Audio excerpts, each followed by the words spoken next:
नमस्कार दोस्तों, स्वागत है आप सभी का अपने YouTube चैनल में। आज के इस वीडियो में हम देखने वाले हैं बहुत ही महत्वपूर्ण प्रश्न जो कि बोर्ड की परीक्षा की दृष्टि से बहुत ही इम्पॉर्टेंट होने वाले हैं। साथ ही साथ अन्य प्रतियोगी परीक्षाओं के लिए भी बहुत ही महत्वपूर्ण है, इसलिए वीडियो को अंत तक जरूर देखिएगा। चलिए स्टार्ट करते हैं हम आज का पहला क्वेश्चन दिया गया है कि डीएनए खंडों को जोड़ने का काम कौन सा एंजाइम करता है। तो डीएनए खंडों को जोड़ने का कार्य जो है डीएनए लाइगेज एंजाइम करता है, अर्थात इस क्वेश्चन का सही आंसर हो जाएगा डीएनए लाइगेज एंजाइम। तो option number C is the right answer. बढ़ते हैं हम अगले क्वेश्चन की ओर। अगला क्वेश्चन हमारे स्क्रीन पर कुछ इस प्रकार से दिया गया है, जेनेटिक इंजीनियरिंग का उपयोग होता है। तो जेनेटिक इंजीनियरिंग का उपयोग जो है चिकित्सा के क्षेत्र में भी होता है, कृषि क्षेत्र में भी होता है और वैक्सीन निर्माण में भी किया जाता है, अर्थात इस क्वेश्चन का सही आंसर हो जाएगा ऑप्शन नंबर डी, यह सभी। बढ़ते हैं हम अगले क्वेश्चन की ओर। अगला क्वेश्चन दिया गया है कि ऐसी कौन सी ग्रंथि है जो बचपन में सबसे बड़ी तथा 55 वर्ष की आयु में समाप्त हो जाती है।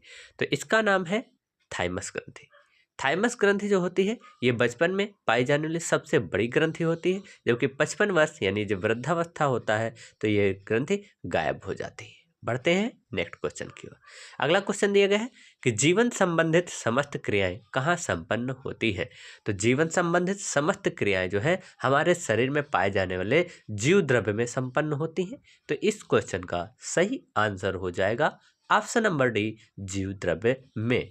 बढ़ते हैं हम अगले क्वेश्चन की ओर। अगला क्वेश्चन दिया गया है कि जीव द्रव्य जीवन का भौतिक आधार है, यह किसने कहा था।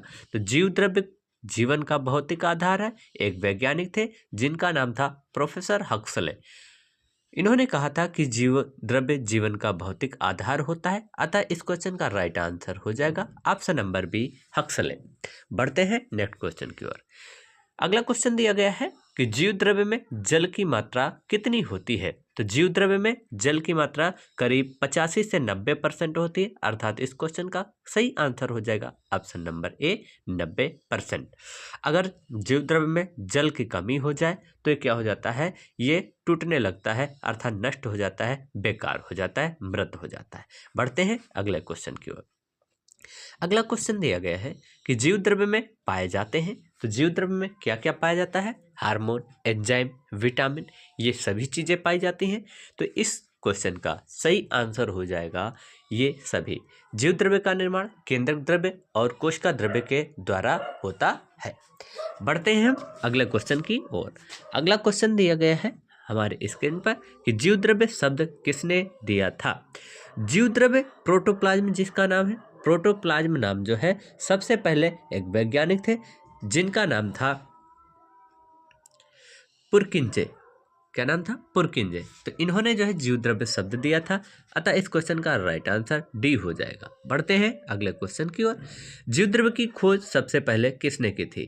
तो जीव द्रव्य की खोज करने वाले जो वैज्ञानिक थे उनका नाम था फेलिक्स डुजार्डिन, यानी इस क्वेश्चन का राइट आंसर हो जाएगा ऑप्शन नंबर ए, फेलिक्स डुजार्डिन।